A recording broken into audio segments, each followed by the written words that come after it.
नमस्कार, आप देख रहे हैं न्यूज इंडिया। आपके साथ मैं हूं निदा अहमद। किसका होगा राजस्थान? और आज ये बहस और चर्चा इसलिए भी तेज हो गई है, जिस तरीके से महिला आरक्षण का बिल आज पेश किया गया, तो अब इसके बाद सीटों के बंटवारे में कह लीजिए, या फिर जब कांग्रेस पार्टी विधानसभा चुनाव में उतरेगी, या फिर बीजेपी जब चुनाव मैदान में उतरेगी, तो उसके बाद महिलाओं को कितना ख्याल रखा जाएगा, इसी पर करेंगे हम चर्चा। तो केंद्रीय कैबिनेट ने सदन में महिलाओं को 33% आरक्षण दिए जाने के प्रस्ताव को मंजूरी दी है।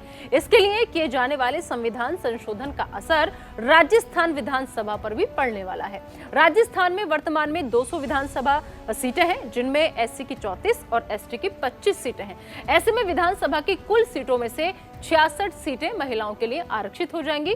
तो क्या महिलाओं के लिए सीट आरक्षित होने के बाद बड़े बड़े दिग्गजों की सियासी खेल जो है वो बिगड़ेगा? ये तो आने वाला वक्त बताएगा। फिलहाल हम आपको कुछ ग्राफिक्स हमने तैयार किए हैं। उन ग्राफिक्स के जरिए कुछ समीकरण ऐसे हैं जिसको आपके लिए देखना भी और समझना भी बेहद जरूरी है। मैं चाहूंगी कि हमारी टीम जल्दी से वो ग्राफिक्स जो है वो स्क्रीन पर लेकर के आए और उसके जरिए पूरा ये समीकरण जो है वो समझने की हम कोशिश करते हैं। दरअसल महिला आरक्षण से राजस्थान विधानसभा की तस्वीर क्या है? 33% रिजर्वेशन के बाद महिला एमएलए की संख्या जो है वो यहाँ पर 66 का आंकड़े के पास पहुंच जाएगी। इसके अलावा आपको हम बताएं कि आखिर क्या तस्वीर होगी पूरी, वो ये होगी कि फिलहाल राज्य में महिला विधायकों की जो संख्या है वो महज 27 है। 200 सीटों का आंकड़े में महज 27 सीटें ऐसी हैं जिस पर महिला विधायक जो है वो विधायकी के तौर पे अपनी सेवाएं दे रही हैं।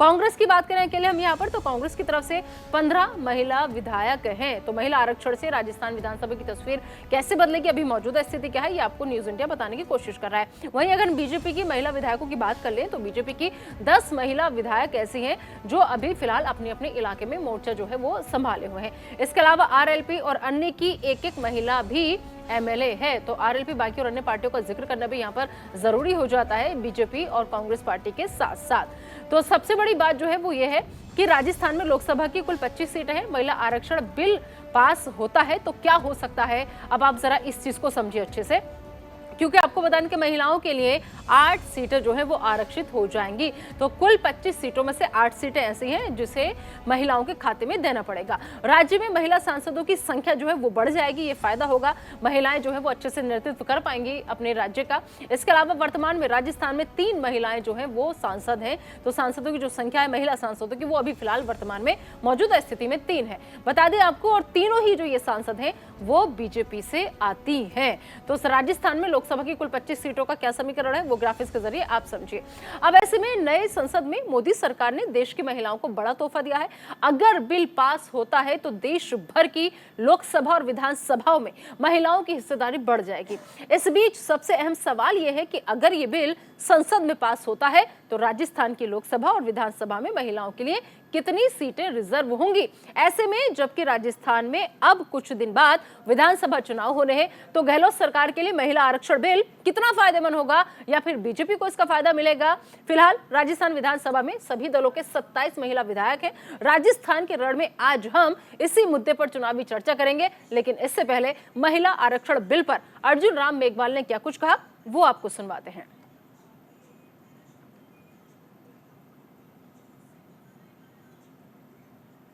मैं द कॉन्स्टिट्यूशन 128 अमेंडमेंट बिल 2023 के संबंध में कुछ तथ्य सदन के समक्ष रखना चाहता हूं। ये महिला सशक्तिकरण से संबंधित बिल है।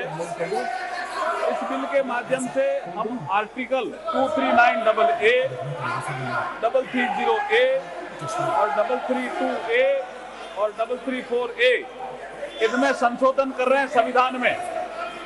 अध्यक्ष जी, 239AA के माध्यम से 33% सीटें national capital territory of Delhi के लिए महिलाओं के लिए रिजर्व होगी। आर्टिकल 330A के माध्यम से तो reservation of seats for SC/ST in house of people.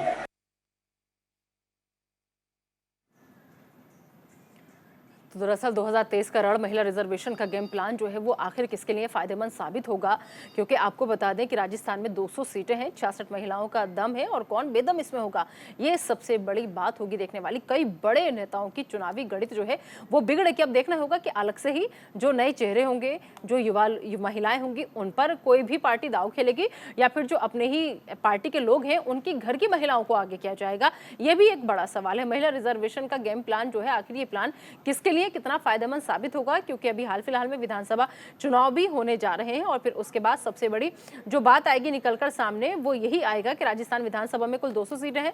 23% reservation के बाद महिला एमएलए की संख्या बढ़कर 66 हो जाएगी। फिलहाल राज्य में महिला विधायकों की संख्या जो है वो महज 27 है, जैसे कि हमने आपको पहले भी बताया।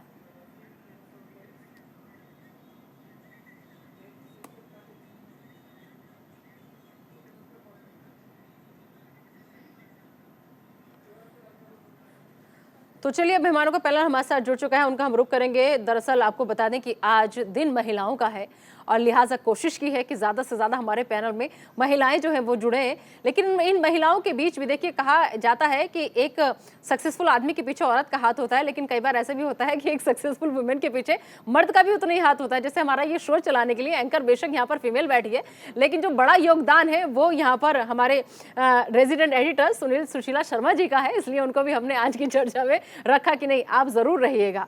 तो चलिए, हमारे साथ मेहमान जुड़ चुके हैं। चंद्रमुखी जी हमारे साथ इस वक्त जुड़ चुके हैं, जो कि प्रदेश प्रवक्ता हैं आपकी। तो चंद्रमुखी जी, सबसे पहले आप ही से मैं सवाल करना चाहूंगी, समझना चाहूंगी कि आम आदमी पार्टी आज के इस बिल से सहमत है, नाराज है या फिर अच्छी बात है? कोई गिला, कोई शिकवा?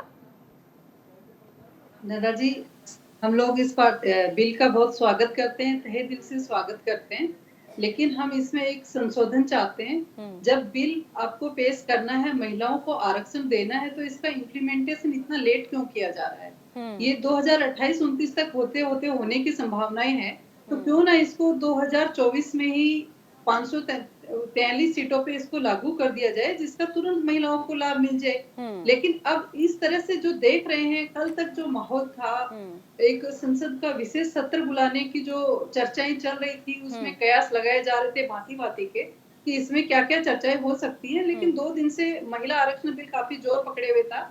जब ये सामने आया और जब इसके प्रावधानों को देखा गया, तब ये समझ में आया कि अभी तक जैसे 2014 से लेके लगातार जो जुमलेबाजी चलती आ रही है, एक तरह से जुमला साबित होने वाला लग रहा है। हमें बहुत इससे उम्मीदें थी, लेकिन 2024 में यदि हो जाता तो इसका बेनिफिट मिल जाता। बिल्कुल। चंद्रमुखी जी, संगीता बेनीवाल जी भी हमारे साथ जुड़ चुकी है, जो कि राज्य मंत्री है राजस्थान की। संगीता जी, आपको बहुत बहुत स्वागत है न्यूज इंडिया पर। संगीता जी, आप कितनी सहमत है चंद्रमुखी जी की इस बात से कि अगर आपको करना ही था तो आप जल्दी क्यों नहीं कर रहे, आपने इतना लंबा वक्त क्यों लिया, और अगर इतना लंबा वक्त था तो फिर इतनी जल्दबाजी में सेशन बुलाने की क्या जरूरत थी? बिल्कुल, मैं पूरी तरह से समर्थन करती हूँ आपकी बात का। पूरे महिला बिल का हम स्वागत करते हैं, परंतु इतनी देर से क्यों?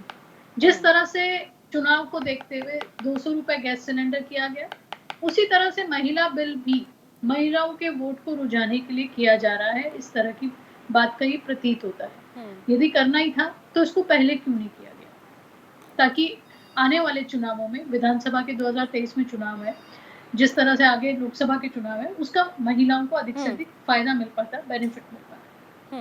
बिल्कुल। राजपाल चौधरी साहब भी हमारे साथ जुड़ चुके हैं, जो कि प्रवक्ता है आरएलपी के। राजपाल जी, आरएलपी से कैसे देख रही है आने वाले विधानसभा में, ये मास्टर स्ट्रोक के तौर पर साबित होगा मोदी सरकार के लिए?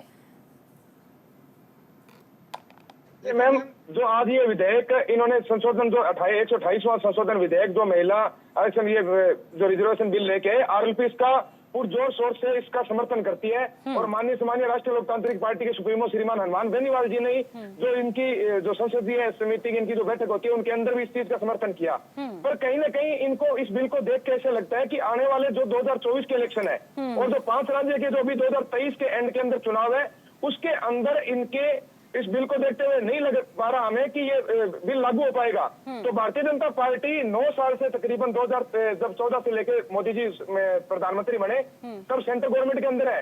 तो इनको 9 साल बाद में आज याद आ रही है महिला आरक्षण की। तो इनकी मंशा के ऊपर राष्ट्रीय लोकतांत्रिक पार्टी को शक है कि कहीं ये अग्निपथ जैसे, बेरोजगारी जैसे मुद्दे, महंगाई जैसे मुद्दे, इन सबसे जनता का ध्यान भटकाने के लिए ये ढोंग कर रही है। अगर इनको महिलाओं की चिंता होती तो कहीं ना कहीं ये बिल टाइम से लेके आते और आने वाले ये जो 5 राज्यों के चुनाव और जो लोकसभा के चुनाव है उनके अंदर महिलाओं को निश्चित रूप से इस बिल का बेनिफिट मिलता।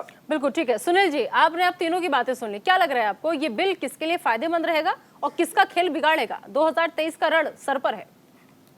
देखिए, सबसे पहले तो आधी आबादी कही जाने वाली महिलाओं को 33% आरक्षण मिला है और वो भी 8 बार रिजेक्ट होने के बाद 9वीं बार में उसकी अवधारणा तय हुई है या उस पर बातचीत शुरू हुई है या उसे कहें कि बिल को पास किया गया है। तो सबसे पहले तो इस बात की बधाई आप सभी लोगों को, सारी महिलाओं को, निदा खान से लेकर राष्ट्रपति मुर्मू तक, जो कि महिलाएं आज इस देश को चला रही हैं। और वाकई में बिल्कुल सही बात है, महिलाएं जब किसी भी कार्य करती है तो नफासत से, खूबसूरती से और ईमानदारी के साथ करती है। सुनील जी, आप स्टूडियो से 2 दिन उठ के फील्ड में क्या चले गए? आप तो निदा अहमद एंकर कोई भूल गए, निदा खान लगा दिया। गलत बात है, वापस आइए स्टूडियो में। क्योंकि राजस्थान निदा खान, इसलिए मुझे ऐसा याद है। तो ठीक है, निदा से लेकर और द्रौपदी मुर्मू तक अगर महिलाएं यहाँ पर इतना कार्य कर रही हैं तो मैं तो कह रहा हूँ 50% उनको भागीदारी होनी चाहिए और लगातार वो 50% भागीदारी कर रही है। परंतु अभी भी हमें इस निर्णय का स्वागत करना चाहिए कि देर आए दुरुस्त आए और धीरे धीरे हम आगे बढ़ रहे हैं। आप खुद सोचिए, राजस्थान विधानसभा की बात करें, आपने बताया कि 27 विधायक इस समय मौजूद है, जो कि 200 सीटों के सामने 15% से भी कम है। और जब अगली आने वाली जो विधानसभा हो जिसमें कि ये महिला जो विधायक है, इसके हिसाब से अगर हम बात करते हैं 33% जो इनका आरक्षण बिल है, इसके हिसाब से देखेंगे तो 66 महिलाएं उस समय विधायक होंगी। आप देखिए कितना खूबसूरत समा होगा और कितनी खूबसूरत बात होगी कि महिलाएं कदम से कदम मिलाकर चलेंगी। ठीक है, ये हो सकता है कि कहीं पर किसी पुरुष की जगह उसकी महिला ने चुनाव लड़ लिया होगा, कोई बात नहीं, लेकिन फिर भी महिलाएं कम से कम बाहर जाएंगी, अपना विवेक से काम करेंगी। जिस तरह की हम ग्राम पंचायतों की बात करते हैं, ग्राम पंचायतों में बहुत सारी महिलाएं ऐसी हैं जिनके पति उनके सरपंच के रूप में काम करते हैं, परंतु उसके बावजूद भी एक महिला सशक्तिकरण की एक जो बात है, बाकी महिलाओं को एक जोश मिलता है, प्रेरणा मिलती है और बाकी महिलाएं भी आगे आती है। रही बात किसे फायदा मिलेगा, किसे नुकसान मिलेगा, ये बात की बात है, क्योंकि महिलाएं जब आगे आएंगी तो सबसे पहला फायदा हमारे देश को मिलेगा। बिल्कुल, उस चीज का हमें स्वागत करना। हाँ ठीक है। चंद्रमुखी जी, भले चाहे ठीक है देर से आए लेकिन दुरुस्त आए, कम से कम अच्छे कदम का स्वागत तो होना चाहिए।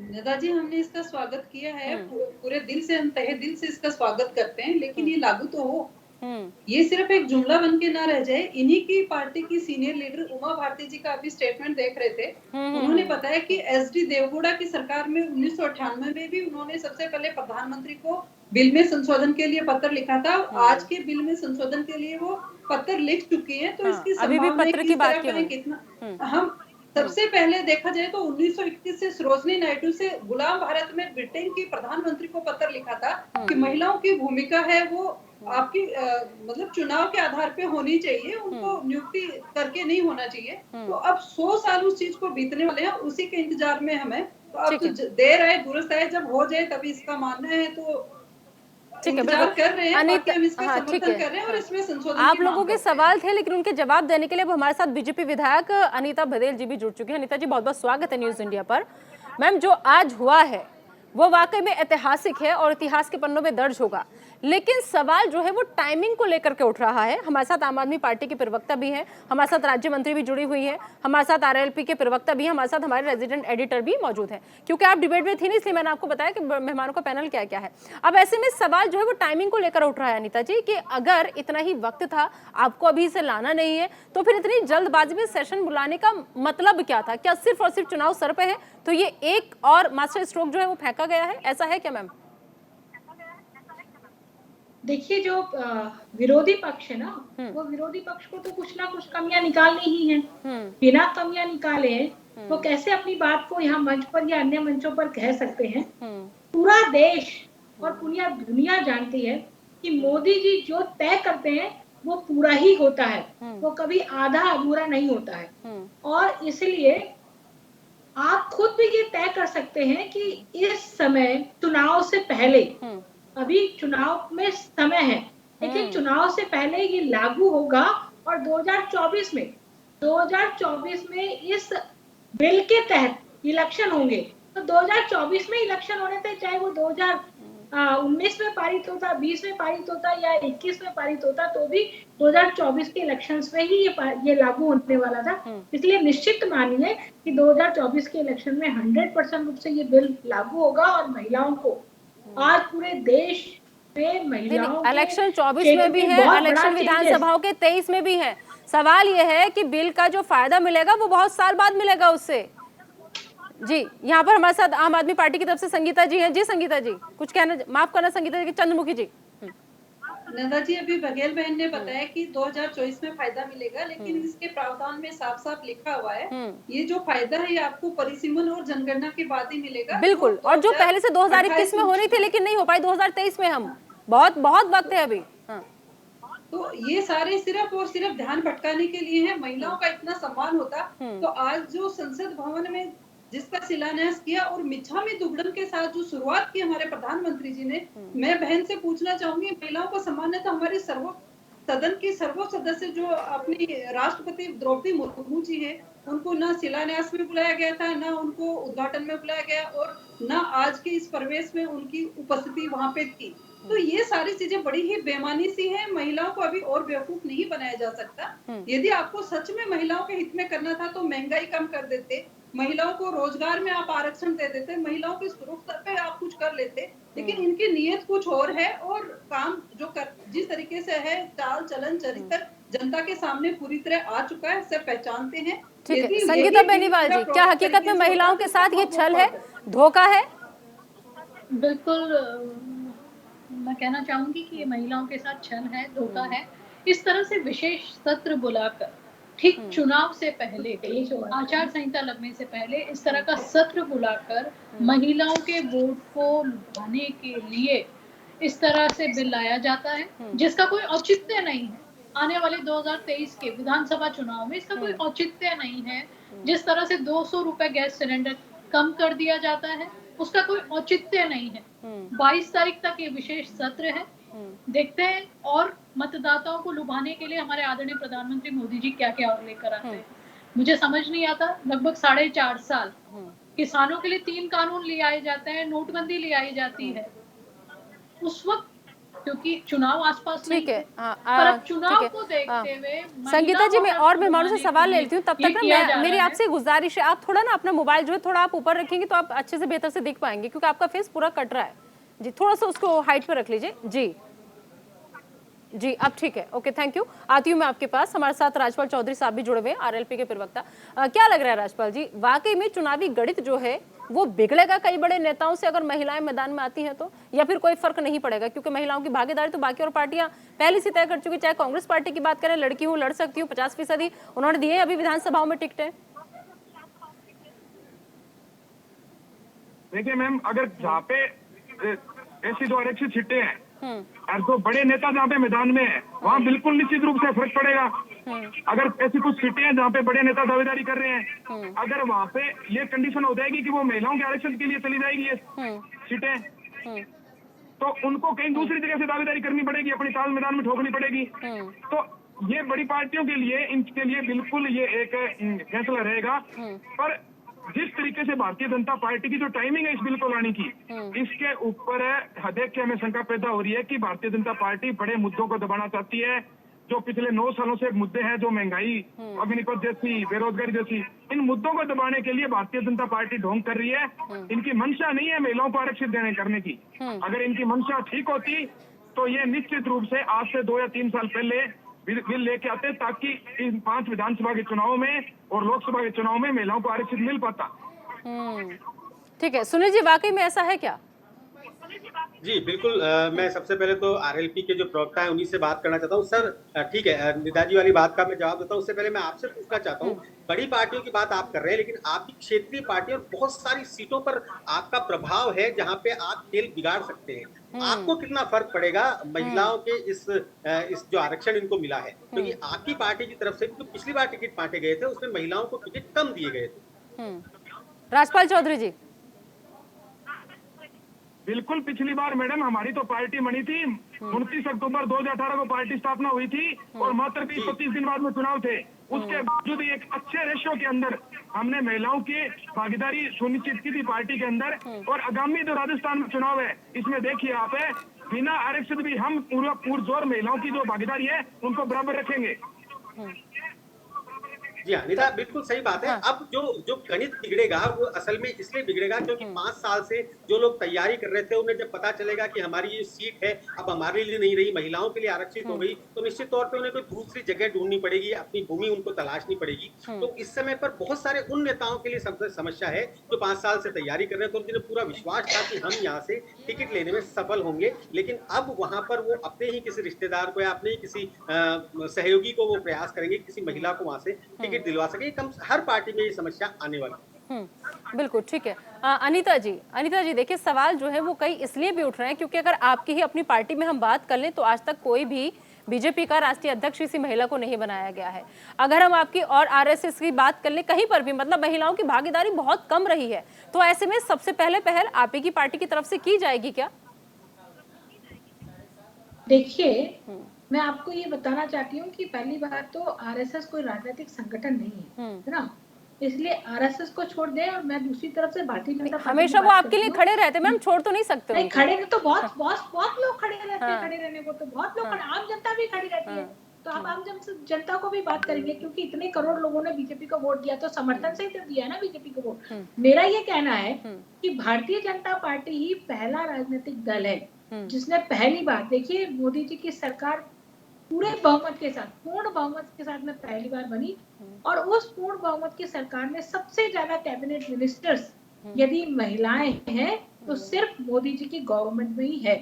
और इसके पहले बहुत सारी गवर्नमेंट रही, कांग्रेस ने तो 70 सालों तक शासन किया। एक इंदिरा गांधी के अलावा उन्होंने कहीं किसी महिला को बढ़ाने की कोशिश नहीं की और ना महिलाओं को सशक्तिकरण की दिशा में आगे बढ़ाया। माननीय मोदी जी ही हैं जो बहुत सारी योजनाएं महिलाओं की जब हम बात करते हैं, तो चाहे उज्ज्वला गैस सिलेंडर हो, चाहे प्रधानमंत्री आवास हो, चाहे 3 तलाक की बात हो, और चाहे और कोई जल शक्ति मिशन हो, ये सब योजनाएं स्पेशली महिलाओं को ध्यान में, महिलाओं के सशक्तिकरण को लेकर के ही वो लेकर के आए हैं। तो मैं कह सकती हूँ, बहुत दावे के साथ कह सकती हूँ, बहुत गर्व के साथ कह सकती हूँ कि सिर्फ और सिर्फ भारतीय जनता पार्टी एनडीए की गवर्नमेंट नहीं, और ये जो बिल लेके आए, ये बिल साबित कर दिया उन्होंने कि निश्चित रूप से महिला सशक्तिकरण के क्षेत्र में यदि कोई पार्टी काम करती है तो भारतीय जनता पार्टी काम करती है। और एक बात और बताना चाहूंगी, मैं चूंकि राजस्थान से आती हूँ इसलिए एक बात बताना चाहूंगी। हाँ। जब मुख्यमंत्री जी वसुंधरा राजे जी थी तो राजस्थान में ये परिपाटी पहली बार प्रारंभ हुई कि हर जिले से एक महिला को टिकट दिया जाएगा, और उन्होंने इसको साकार करके बताया। हर जिले से एक महिला को उन्होंने टिकट दी और उसी का परिणाम था कि माफी चाहूंगी रीता जी, वक्त की बहुत कमी है, तो अब दरअसल ये मेरा है कि ना कि मेरा है। मोदी सरकार ने जैसी महिला आरक्षण विधेयक पेश किया तो लगातार दावेदारी कांग्रेस पार्टी की भी इस पर कम नजर नहीं आ रही। अब सवाल ये है कि आने वाले चुनाव में ये जिस तरीके से महिला आरक्षण बिल पेश किया गया है, किसका खेल बिगाड़ेगा या फिर किसे इसका फायदा मिलेगा। तो आखिर रिजर्वेशन का जो गेम प्लान है ये किसके लिए कितना सक्सेस होगा, ये देखने वाली बात।